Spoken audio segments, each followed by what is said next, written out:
السلام علیکم ورحمۃ اللہ وبرکاتہ۔ چھوٹے سے گاؤں شمس پور میں ایک شخص چچا تاج اپنی دیانتداری اور نیک دلی کی وجہ سے جانا جاتا تھا۔ گاؤں کے اکثر لوگ ان کے پاس اپنی پریشانیوں کا حل تلاش کرنے آتے تھے۔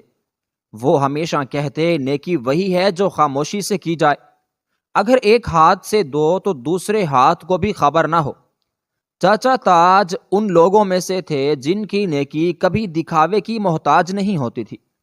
ان کے دروازے پر جو بھی دستک دیتا، وہ نہ صرف اسے خالی ہاتھ واپس جانے دیتے، بلکہ یہ بھی دیکھتے کہ اس کی عزت نفس مجروح نہ ہو۔ ان کا اصول تھا کہ اگر کسی کی مدد کرنی ہو تو اس انداز میں کرو کہ لینے والے کو بھی خود بھی پتہ نہ چلے کہ وہ مدد لے رہا ہے۔ اسی گاؤں میں ایک اور آدمی حاجی منصور رہتا تھا، جو کہ بہت بڑا تاجر تھا۔ وہ اپنی دولت، جائیداد اور اثر و رسوخ پر بہت غرور کرتا تھا۔ حاجی منصور کا ماننا تھا کہ غریب لوگ صرف وقت کا ضیاع ہے۔ اگر کبھی وہ کسی کی مدد کر بھی دیتا تو یہ کام صرف اپنی شہرت کے لیے کرتا۔ ہر نیکی کے بعد وہ پورے گاؤں میں ڈنڈورا پیٹتا، میں نے آج فلاں کو یہ دیا، میں نے فلاں کے لیے وہ کیا۔ اس کا رویہ اتنا تکبر سے بھرا ہوتا کہ مدد لینے والا خود کو شرمندہ محسوس کرتا۔ اگر کوئی مجبور ہو کر اس کے دروازے پر جاتا تو حاجی منصور اسے ذلیل کر کے بھگا دیتا۔ اسی گاؤں میں ایک سلمہ نام کی ایک بیوہ عورت رہتی تھی۔ اس کا شوہر کچھ سال پہلے ایک حادثے میں وفات پا چکا تھا اور وہ اپنی دو چھوٹی بیٹیوں کے ساتھ اکیلی رہ گئی تھی۔ سلمہ کے لیے وقت بہت سخت ہو گیا تھا، روزگار کا کوئی ذریعہ نہیں تھا اور اس کی بیٹیاں بھوک سے بلکنے لگتی تھیں۔ ایک دن سلمہ کے گھر کا آٹا ختم ہو گیا اور گھر میں کھانے کے لیے کچھ بھی نہ رہا۔ اس نے اپنی ننھی بچیوں کو بھوک سے بلکتے دیکھا تو اس کا دل جیسے ٹوٹ گیا۔ وہ اپنے آنسو ضبط کرتے ہوئے سوچنے لگی، میں اب کہاں جاؤں، کس سے مدد مانگوں؟ میری بچیاں یوں بھوکے نہیں رہ سکتی۔ اسے خیال آیا کہ حاجی منصور بہت امیر آدمی ہے، شاید وہ میری مدد کر دے۔ امید کے ساتھ وہ حاجی منصور کے گھر پہنچی اور دستک دی۔ اندر سے نوکر نے دروازہ کھولا اور سلمہ کی حالت دیکھ کر اسے اندر جانے کی اجازت دی۔ سلمہ لرزتے دل کے ساتھ حاجی منصور کے سامنے جا کھڑی ہوئی اور کہا، حاجی صاحب، میرے بچے بھوک سے نڈھال ہیں، میرے پاس نہ آٹا ہے نہ پیسے، میں آپ کے پاس مدد کے لیے آئی ہوں۔ اللہ کے واسطے میری تھوڑی سی مدد کر دیں تاکہ میں اپنی بچیوں کا پیٹ بھر سکوں۔ حاجی منصور نے اسے حقارت بھری نظروں سے دیکھا اور غصے سے کہا، تم لوگ ہمیشہ مانگنے ہی آتے ہو، میں تمہارے جیسے لوگوں کے لیے کماتا ہوں، میرے پاس کوئی فالتو کا پیسہ نہیں جو تم پر اڑاؤں۔ دفع ہو جاؤ یہاں سے اور آئندہ میرے دروازے پر مت آنا۔ سلمہ کی آنکھوں میں آنسو تھے مگر وہ کچھ بول بھی نہ سکی۔ وہ اپنی بچیوں کے خیال میں بے بسی سے وہاں سے واپس لوٹ آئی۔ گھر آتے ہی اس نے اپنی ننھی بیٹیوں کو بھوک سے بلکتے دیکھا تو اس کا دل دہل گیا۔ بیٹیاں اس کے پاس آئیں اور کہاں، امی ہمیں کھانا دے دو، ہم بہت بھوکے ہیں۔ سلمہ نے اپنی بچیوں کو گلے لگایا اور بے اختیار رونے لگی۔ اس کا دل درد سے بھر گیا۔ وہ سوچنے لگی، یا اللہ، میرے بچوں کا قصور کیا ہے؟ کیوں ان معصوموں کو بھوکا مرنے پر مجبور کیا جا رہا ہے؟ میں کیا کروں، کہاں جاؤں؟ سلمہ رات کے سناٹے میں اللہ کے حضور گڑ گڑا رہی تھی، یا اللہ، میں کہاں جاؤں، میری مدد کر، میری معصوم بچیوں کا حال دیکھ یا رب۔ لیکن اس کی فریاد سننے والا زمین پر کوئی نہ تھا۔ بچے بھوک سے بلک رہے تھے اور سلمہ کی بے بسی اسے اندر سے توڑ رہی تھی۔ اس نے اپنی بچیوں کو تسلی دی، میری گڑیا تھوڑا سا صبر کرو، میں ابھی کچھ لے کر آتی ہوں۔ پھر وہ خود کو مضبوط کر کے اٹھی اور سوچنے لگی کہ کہاں جائیں۔ اچانک اس کے ذہن میں چچا تاج کا نام آیا۔ وہ ایک مہربان اور رحم دل انسان تھے جو ہمیشہ لوگوں کی مدد کیا کرتے تھے۔ اس نے اپنے دل میں کہا، کیوں نہ ان کے پاس جاؤں، وہ ضرور میری مدد کریں گے۔ سلمیٰ جلدی سے اپنے بچوں کو گھر کے اندر بند کر کے چاچا تاج کے گھر کی طرف روانہ ہو گئی۔ راستے میں وہ سوچتی رہی، پتہ نہیں وہ میری بات سنیں گے یا نہیں، لیکن میرے پاس اور کوئی راستہ نہیں۔ چاچا تاج کے دروازے پر پہنچ کر اس نے کانپتے ہاتھوں سے دروازہ کھٹکھٹایا۔ چند لمحوں بعد دروازہ کھلا اور چاچا تاج باہر آئے۔ انہوں نے سلمیٰ کو دیکھا تو حیرانی سے پوچھا، بیٹا کیا ہوا؟ تم اتنی رات گئے یہاں کیوں آئی ہو؟ یہ سنتے ہی سلمیٰ کی ہمت ٹوٹ گئی، وہ پھوٹ پھوٹ کر رونے لگی۔ اس نے ہاتھ باندھ کر کہا، چاچا تاج میری بچیاں بھوکی ہیں، انہوں نے صبح سے کچھ کھایا پیا نہیں ہے، میرے پاس انہیں دینے کے لیے کچھ بھی نہیں ہے، پلیز پلیز میری مدد کریں۔ چاچا تاج نے اس کی حالت دیکھی تو فوراً سے انہیں اندر بلایا۔ انہوں نے جلدی سے کھانے کا انتظام کیا اور ساتھ ہی راشن کا کافی سارا سامان نکال کر دیا۔ پھر وہ نرمی سے بولے، بیٹا جب بھی کسی چیز کی ضرورت ہو بلا جھجک مجھے یاد کر لینا، اللہ تعالیٰ نے مجھے اسی لیے وسیلہ بنایا ہے۔ تم اب جلدی سے گھر جاؤ اور اپنی بچیوں کو کھانا کھلاؤ، وہ بھوکی ہوں گی۔ یہ سن کر سلمیٰ کی آنکھوں سے تشکر کے آنسو بہنے لگے۔ وہ روتے ہوئے بولی، چاچا آپ کا بہت شکریہ، اللہ آپ کو مزید نوازے۔ آپ سے پہلے میں حاجی منصور کے گھر گئی تھی، لیکن انہوں نے میری کوئی مدد نہیں کی، الٹا مجھے ذلیل کر کے نکال دیا اور کہا کہ دوبارہ کبھی نہ آنا۔ میں بہت شرمندہ ہو کر واپس آ گئی، لیکن جب میری بیٹیاں بھوک سے نڈھال ہو کر رو رہی تھیں تو مجھ سے رہا نہ گیا۔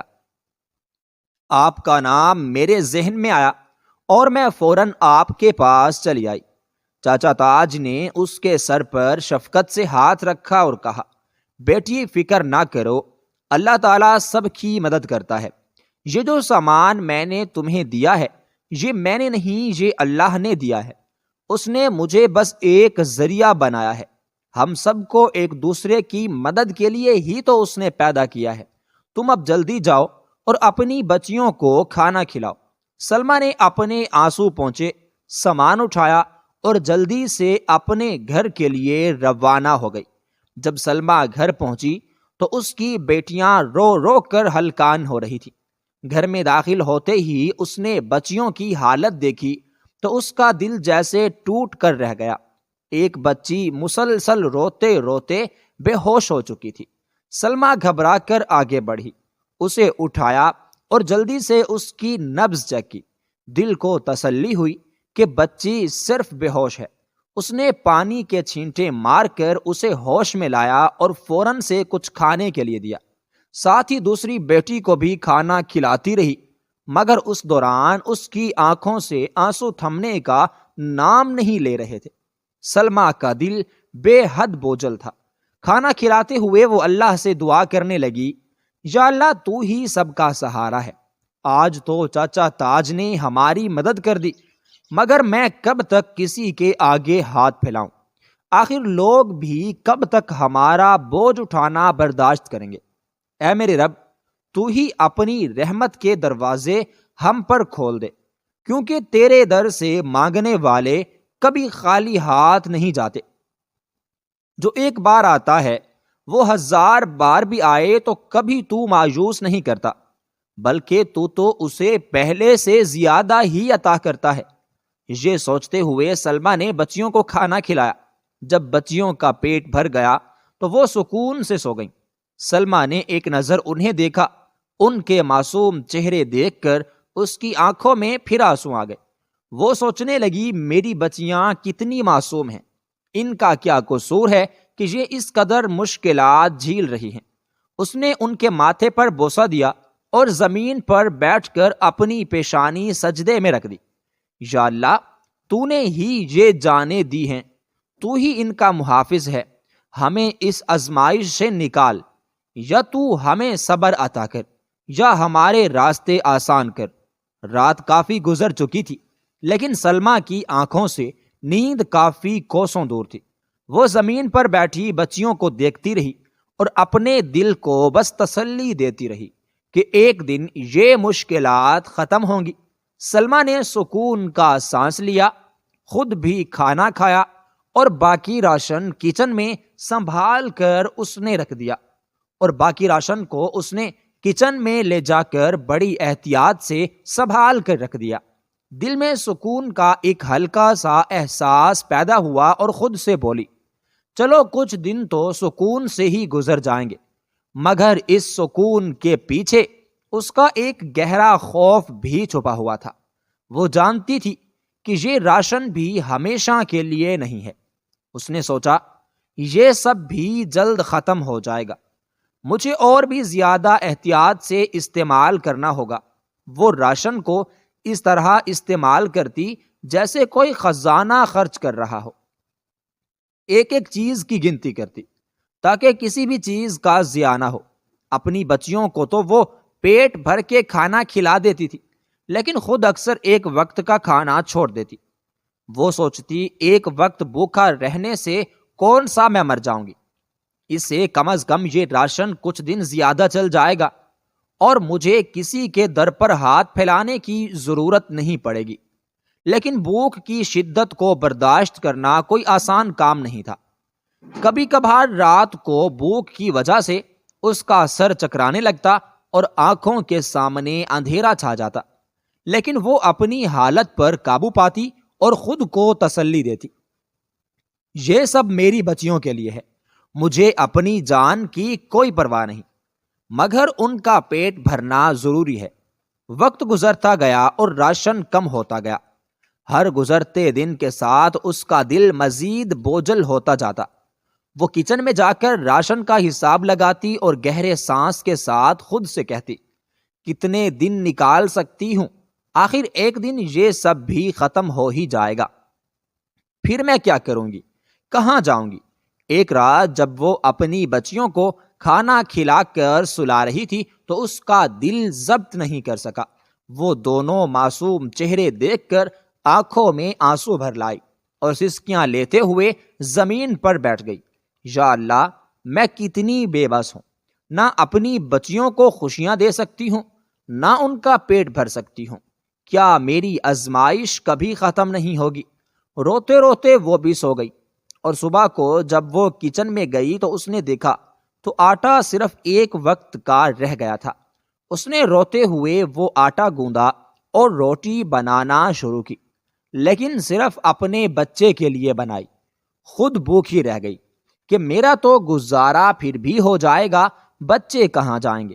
اس نے اپنی بچیوں کو کھانا کھلایا، لیکن اس دفعہ اس نے اپنی بچیوں کو پیٹ بھر کے کھانا نہ کھلایا اور تھوڑا تھوڑا کھلا کر بس کر دی، اور انہیں کہا کہ اب تھوڑی دیر میں کھانا کھا لینا تم لوگ۔ وہ بچیاں اپنی ماں کو کہہ رہی تھیں کہ ہمیں ابھی بھوک لگی ہے، ہمیں اور کھانا دے دو۔ تو اس کی ماں نے کہا کہ اب اور کھانا نہیں ہے، تم لوگ کھیلو۔ تو اس میں سے ایک بچی رونے لگی کہ ماں، میرا ابھی پیٹ نہیں بھرا۔ اس کی ماں نے، سلمہ نے اس کے ایک تھپڑ لگایا اور وہ روتے ہوئے باہر چلی گئی۔ پیچھے سے سلمہ بھی پھوٹ پھوٹ کر رونے لگی کہ میں کیا کروں، کہاں جاؤں۔ اسے خود پہ بھی غصہ آ رہا تھا کہ اس نے اپنی بیٹی کو کیوں مارا۔ وہ تو بچی ہے، وہ تو مانگے گی ہی، لیکن اسے یہ تھوڑی نہ پتا ہے کہ ہمارے حالات کیا ہیں۔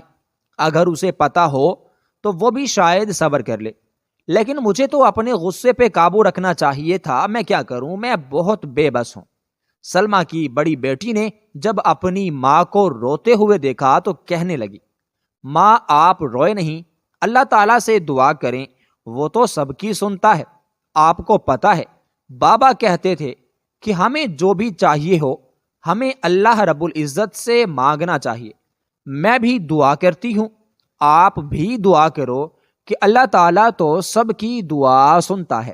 اپنی بیٹی کی بات سن کر سلمہ نے اسے گلے سے لگایا اور رونے لگی کہ ہم روتے ہوئے کہنے لگیں کہ ہاں بیٹا، اللہ تعالیٰ سب کی سنتا ہے، ہماری بھی سنے گا۔ اور بچی نے وہیں ہاتھ اٹھائے کہ یا اللہ، میری مما رو رہی ہے، ہماری مدد کر دے۔ سلمان اس کے ننھے ہاتھ دیکھ کر انہیں چوم لیا اور آنسوؤں میں روانی آ گئی۔ پھر اپنے آنسو صاف کر کے کہنے لگے جاؤ اپنی بہن کو بلا کر لا۔ اس کی بڑی بیٹی اپنی بہن کو لینے چلی گئی۔ کچھ ہی دیر میں سلمیٰ کے دروازے پہ دستک ہوئی اور جب اس نے دیکھا تو باہر چاچا تاج کھڑے تھے۔ انہوں نے کہا بیٹا یہ راشن تھوڑا سا ہے، اسے رکھ لو اور کچھ دن گزارا کر لو، پھر میں اور دے جاؤں گا۔ سلمیٰ نے جب راشن دیکھا تو اس کی آنکھوں سے آنسو جاری ہو گئے اور کہا کہ بے شک اللہ ہی مدد کرتا ہے۔ اس نے کہا بہت شکریہ آپ کا، میرے واقعی میں ہی آج راشن ختم ہو گیا تھا۔ روتے روتے سلمیٰ خود بھی نڈھال ہو کر سو گئی۔ صبح جب آنکھ کھلی تو اس کا دل بھاری تھا۔ وہ کچن میں گئی تو دیکھا کہ آٹا صرف ایک وقت کے کھانے کے لیے بچا تھا۔ اس کے دل پر جیسے کسی نے گھونسا مار دیا ہو۔ آنکھوں میں آنسو بھر آئے، لیکن خود کو سنبھالتے ہوئے اس نے آٹا گوندنا شروع کر دیا۔ اس کے ہاتھ کانپ رہے تھے اور اس کے دل میں ہزاروں خیالات طوفان کی طرح گردش کر رہے تھے۔ یہ آخری روٹی ہے، پھر میری بچیاں کیا کھائیں گی؟ اس نے وہ روٹی صرف اپنی بچیوں کے لیے بنائی اور خود بھوکی رہ گئی۔ میرا تو گزارا ہو جائے گا لیکن میری بچیاں کہاں جائیں گی؟ اس نے اپنی بچیوں کو کھانے کے لیے بلایا اور تھوڑا تھوڑا کھلانے لگی، لیکن اس بار اس نے اپنی بچیوں کو پیٹ بھر کے بھی نہ کھلایا۔ آنکھوں میں نمی لیے وہ کہہ رہی تھی بس تھوڑی دیر بعد کھا لینا۔ بچیاں معصومیت سے ماں کو دیکھتی رہیں۔ ان میں سے ایک رونے لگی ماں میرا پیٹ نہیں بھرا، مجھے اور کھانے دو۔ یہ سن کر سلمیٰ کے دل پر جیسے خنجر چل گیا، لیکن بے بسی کے عالم میں جذبات پر قابو نہ رکھ سکی اور غصے میں ایک تھپڑ بچی کے گال پر جڑ دیا۔ وہ روتی ہوئی باہر چلی گئی اور پیچھے سلمیٰ خود کو روک نہ سکی، پھوٹ پھوٹ کر رونے لگی۔ یا اللہ میں کیا کروں، میں کہاں جاؤں؟ اسے خود پر غصہ آ رہا تھا۔ دل ہی دل میں وہ خود کو کوستی رہی، میں نے اپنی بچی کو کیوں مارا؟ وہ تو معصوم ہے، اسے کیا پتا کہ ہمارے حالات کیا ہیں؟ اگر اسے پتا ہوتا تو وہ بھی شاید صبر کر لیتی، لیکن میں نے غصے میں ایسا کیوں کیا؟ مجھے اپنے جذبات پر قابو رکھنا چاہیے تھا۔ یا اللہ میری مدد کر۔ اسی دوران سلمیٰ کی بڑی بیٹی نے اپنی ماں کو روتے دیکھا، معصومیت سے آگے بڑھی اور بولی ماں آپ روئے نہیں، اللہ سے دعا کریں۔ بابا کہتے تھے جو بھی چاہیے اللہ سے مانگنا چاہیے، اللہ سب کی سنتا ہے۔ یہ سن کر سلمیٰ کے دل میں عجیب سکون اترا۔ اس نے اپنی بیٹی کو گلے لگ گایا اور روتے ہوئے بولی ہاں بیٹا، اللہ سب کی سنتا ہے، وہ ہماری بھی سنے گا۔ بچی نے وہی ہاتھ اٹھا لیے اور معصوم آواز میں دعا مانگی، یا اللہ میری مما رو رہی ہیں، ہماری مدد کر دے۔ سلمیٰ نے اپنی بیٹی کے ننھے ہاتھ چوم لیے اور اس کے آنسوؤں میں مزید روانی آ گئی۔ وہ اپنی بیٹی کو دیکھتے ہوئے سوچتی رہی یہ بچی کتنی معصوم ہے، کتنا یقین ہے اسے اپنے اللہ پر، کاش میرا بھی ایمان اتنا مضبوط ہوتا۔ اپنے آنسو صاف کرتے ہوئے سلمیٰ نے کہا جاؤ اپنی بہن کو بلا کر لاؤ۔ بڑی بیٹی فوراً باہر گئی اور تھوڑی دیر میں اپنی چھوٹی بہن کو واپس لے آئی۔ سلمیٰ نے اپنی چھوٹی بچی کو گلے لگایا اور اس کے گال چومتے ہوئے بولی میری جان تم مجھے معاف کر دو، میں بہت ہی مجبور ہوں، لیکن تمہارے لیے سب کچھ کروں گی۔ اسی لمحے دروازے پر دستک ہوئی۔ سلمیٰ نے دروازہ کھولا تو باہر چاچا تاج کھڑے تھے۔ ان کے ہاتھ میں ایک بورا تھا۔ انہوں نے مسکرا کر کہا بیٹی یہ تھوڑا سا راشن لے لو، کچھ دن کا انتظام ہو جائے گا، جب ختم ہو جائے گا تو بتا دینا، میں اور لے آؤں گا۔ سلمیٰ نے راشن دیکھا تو اس کی آنکھوں سے بے اختیار آنسو جاری ہو گئے۔ وہ بے اختیار بولی بے شک اللہ ہی مدد کرتا ہے، آپ تو صرف وسیلہ ہیں۔ اس کے دل کی گہرائیوں سے دعائیں نکلنے لگی، یا اللہ تیرا شکر ہے تو نے آج ہماری لاج رکھ لی۔ چاچا تاج نے شفقت سے کہا بیٹی ہمت رکھو، اللہ ہر مشکل آسان کرے گا۔ چاچا تاج کے جانے کے بعد سلمیٰ نے راشن کو سنبھال کر رکھا اور اللہ کے حضور شکرانے کے سجدے میں گر گئی۔ اس کی آنکھوں سے بہتے آنسو اس کی بے بسی اور شکر گزاری دونوں کا ہی اظہار کر رہے تھے۔ دوسری طرف حاجی منصور جو سب کو دھتکارتا تھا، وہ اپنی معمولی نیکیوں کو بڑا بنا کر پیش کرتا تھا، ہمیشہ ان لوگوں کو شرمندہ کرتا جن کے ساتھ وہ کوئی بھلائی کرتا۔ وہ گاؤں والوں کے سامنے ان کی عزت خاک میں ملا دیتا اور اس کے بعد کوئی دوبارہ اس کے دروازے پر نہ آتا۔ آج حاجی منصور کو چچا تاج سے خاص چڑ تھی اور حاجی منصور ہمیشہ اسے نیچا دکھانے کی کوشش میں لگا رہتا۔ وہ چچا تاج کی ہر بات کو ناپسند کرتا اور ہر موقع پر اسے ذلیل کرنے کی کوشش کرتا تھا۔ ایک دن حاجی منصور چچا تاج کے گھر گیا اور اسے بہت برا بھلا کہا اور کہا کہ تو خود کو بڑا فرشتہ صفت سمجھتا ہے کہ لوگوں کی مدد کرنے پہ دوڑا رہتا ہے، اپنے آپ کو تو بڑھا چڑھا کر پیش کرتا ہے۔ سب لوگ تمہاری ہی بات کر رہے ہیں اور تمہاری تعریفوں میں زمین و آسمان کے قلابے ملا دیتے ہیں۔ تم خود کو سمجھتے کیا ہو؟ میرے پاس تم سے زیادہ مال و دولت ہے اور میں چاہوں تو سب گاؤں والوں کو بھی خرید لوں۔ چچا تاج ہنسنے لگے اور کہا، میں ایسا کچھ بھی نہیں کرتا، نہ ہی میں چاہتا ہوں اور نہ ہی مجھے یہ شوق ہے کہ لوگ مجھے فرشتہ کہیں۔ یہ تو بس اللہ تعالیٰ نے میری ڈیوٹی لگائی ہے جسے میں بخوبی نبھا رہا ہوں۔ تمہیں اپنی دولت پر اتنا غرور ہے تو تم بھی لوگوں کی چپکے سے مدد کرنا شروع کر دو۔ لو جی، منصور کہنے لگا، ایسی مدد کا کیا فائدہ جس کو کسی کو پتہ ہی نہ چلے؟ تو چچا تاج کہنے لگے، کہیں کسی کو پتہ لگوا کر کیا کرتا ہے؟ وہ جو اوپر بیٹھا ہے سب کی مدد کرنے والا، اسے بس پتہ ہو یہی کافی ہے، اور کسی کے ساتھ نیکی کرنا اور بدلے میں واہ واہ کروانا کہاں لکھا ہے؟ نیکی تو بس چپکے سے کی جاتی ہے اور اس کا اجر صرف اللہ دیتا ہے۔ لیکن حاجی منصور کو اس کی یہ بات سمجھ نہ آئی اور کہا کہ تم کرتے پھرو ایسا، تم تو بہت عجیب ہو، میں یہ سب کچھ نہیں کر سکتا۔ چپ کر کے کرنے کا کیا فائدہ جب تک لوگ احسان نہ دلایا جائے لوگوں کو؟ لوگ سر پر چڑھ ہی جاتے ہیں۔ چچا تاج چپ کر گئے۔ انہیں پتا تھا کہ اسے سمجھانے کا کوئی فائدہ نہیں، اس لیے انہوں نے اپنے الفاظ اس کے آگے ضائع نہیں کیے۔ وہ جانتے تھے کہ حاجی منصور کی طبیعت میں جو گھٹیا پن تھا وہ اسے کسی بھی بات کی حقیقت سمجھنے نہیں دے سکتا تھا۔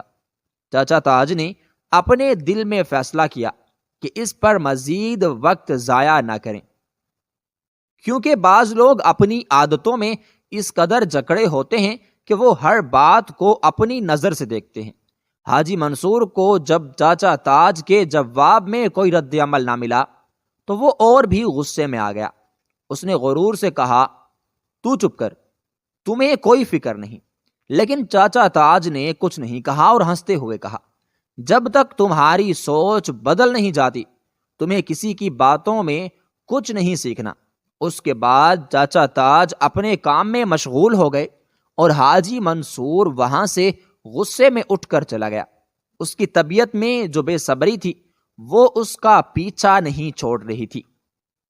وہ سوچ رہا تھا کہ کس طرح چچا تاج کو ہرا سکتا ہے، لیکن وہ نہیں جانتا تھا کہ چچا تاج کی سکون والی زندگی میں اس کے لیے کوئی جگہ نہیں تھی۔ لیکن پھر ایک دن حاجی منصور کی زندگی میں ایک ایسا واقعہ پیش آیا جس نے اس کی سوچ اور طرز زندگی کو مکمل طور پر بدل کر رکھ دیا۔ ایک دن حاجی منصور کی زندگی میں ایسا واقعہ پیش آیا جس نے اس کے غرور کو خاک میں ملا دیا۔ وہ اپنی حویلی میں بیٹھا تھا جب اچانک اس کے بیٹے کو شدید بخار ہو گیا۔ حاجی منصور نے گاؤں کے تمام ڈاکٹروں کو بلایا، لیکن کوئی بھی فوری طور پر دوا فراہم نہیں کر سکا۔ اس کی دولت اور اثر و رسوخ کے باوجود اس وقت کوئی بھی اس کے کام نہ آ سکا۔ شدید پریشانی کے عالم میں حاجی منصور اپنے بیٹے کو اٹھا کر گاؤں کے کلینک کی طرف بھاگا، لیکن کلینک بند تھا۔ وہ بے بسی کے عالم میں واپس آ رہا تھا جب راستے میں اس کی ملاقات چچا تاج سے ہوئی۔ چچا تاج نے حاجی منصور کو روتے ہوئے دیکھا تو فوراً پوچھا، کیا ہوا حاجی صاحب، آپ اتنے پریشان کیوں ہیں؟ حاجی منصور نے اپنی پریشانی بیان کی اور کہا، چاچا تاج، میرے بیٹے کی حالت بہت خراب ہے لیکن کوئی مدد کرنے والا نہیں۔ چاچا تاج نے حاجی منصور کو تسلی دی اور کہا، فکر نہ کریں، اللہ سب ٹھیک کرے گا، آئیے میرے ساتھ، میں دوا کا انتظام کرتا ہوں۔ چاچا تاج نے فوراً اپنے کسی جاننے والے سے رابطہ کیا اور تھوڑی ہی دیر میں دوا حاجی منصور کے بیٹے تک پہنچا دی۔ 2 دن بعد حاجی منصور کا بیٹا مکمل طور پر صحت یاب ہو گیا۔ حاجی منصور نے شکر گزاری کے ساتھ چاچا تاج سے کہا، آپ نے میری اتنی مدد کی، حالانکہ میں نے ہمیشہ آپ کو نظر انداز کیا، میں نے کبھی آپ کی عزت نہیں کی اور دوسروں کو بھی ان کی مجبوریوں پر شرمندہ کیا، لیکن آپ نے خاموشی سے میری مدد کر کے یہ ثابت کر دیا کہ سچی نیکی دکھاوے کی محتاج نہیں ہوتی۔ چاچا تاج مسکرائے اور بولے، اللہ کی راہ میں کی گئی نیکی کا صلہ اسی سے ملتا ہے۔ میں نے آپ کی مدد نہیں کی بلکہ اپنے رب کو خوش کرنے کی کوشش کی ہے۔ یہ واقعہ حاجی منصور کے دل میں اتر گیا۔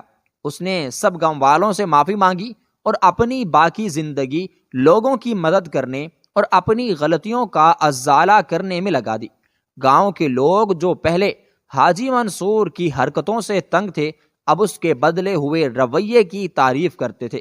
دوسری طرف چاچا تاج کی نیکیوں کا سلسلہ یوں ہی جاری رہا، وہ گاؤں والوں کے دلوں میں اور بھی عزت پا گئے۔ اس طرح چاچا تاج کو ان کی نیکیوں کا صلہ مل گیا اور حاجی منصور کو ایسا سبق ملا جو اس کی باقی زندگی بدل گیا۔